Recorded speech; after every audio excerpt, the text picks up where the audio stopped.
హైదరాబాద్ మహానగరం, తెలంగాణ రాష్ట్రం, విశ్వనగరం. సికింద్రాబాద్ రోడ్ నిత్యం రద్దీ ఉండే ప్రదేశం.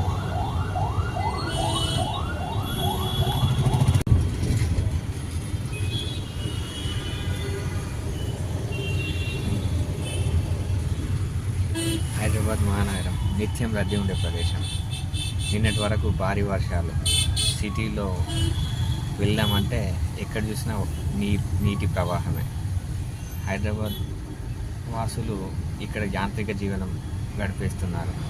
దయచేసి ఇంతకుముందు పనిచేసిన మాజీ ముఖ్యమంత్రి వర్యులు కె చంద్రశేఖరరావు గారు, కల్వకుంట్ల చంద్రశేఖరరావు గారు, మీరున్నప్పుడు కొద్ది వరకు అభివృద్ధి చేశారు. అలాగే ఇప్పుడు కూడా మన ప్రస్తుత సీఎం రేవంత్ రెడ్డి గారు, మన రేవంత్ అన్న గారు, మన హైదరాబాద్లో వర్షాకాలం వర్షం నీరు వస్తే అవి ఎటు పోవాలో వాటికి తెలియక సిటీ మొత్తం మునిగిపోతూ రోడ్లన్నీ ఇబ్బందిగా మారి రద్దీ రవాణా అనేది ఎంతోమంది వాహనదారులకు, ద్విచక్ర వాహనదారులకు, అలాగే కారు నడిపే వారికి, ఆర్టీసీ వారికి, లారీ వారికి, అలాగే అందరికీ ఎంతో ఇబ్బందికరంగా ఉంటుంది. కాబట్టి ఫస్ట్ డ్రైనేజ్ సిస్టమ్ కానీ, అలాగే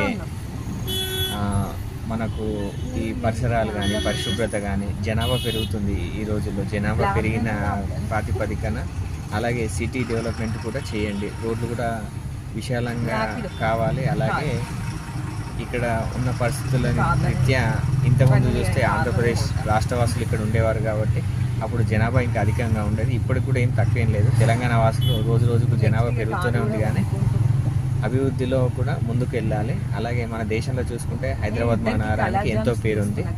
ఇక్కడ మన చూసుకుంటే భాగ్యనగర్ అమ్మవారి టెంపుల్ కానీ, ఇక్కడ అలాగే చార్మినార్ కానీ, అలాగే ఇక్కడ బంజారా హిల్స్ కానీ, జూబ్లీ హిల్స్ కానీ, అలాగే కుక్కడపల్లి కానీ, ఇలా అన్ని ఏరియాలు, సికింద్రాబాద్ కానీ, చిక్కడపల్లి కానీ, రామ్నగర్ కానీ, ఆర్టీసీ క్రాస్ రోడ్ కానీ, ఇలా అన్ని ఏరియాలు ఎప్పుడు నిత్యం రద్దీగా ఉంటాయి. వాహనాలు కూడా రోజు రోజుకు పెరిగిపోతున్నాయి. ద్విచక్ర వాహనాలు కానీ, అలాగే 4 కార్లు కానీ.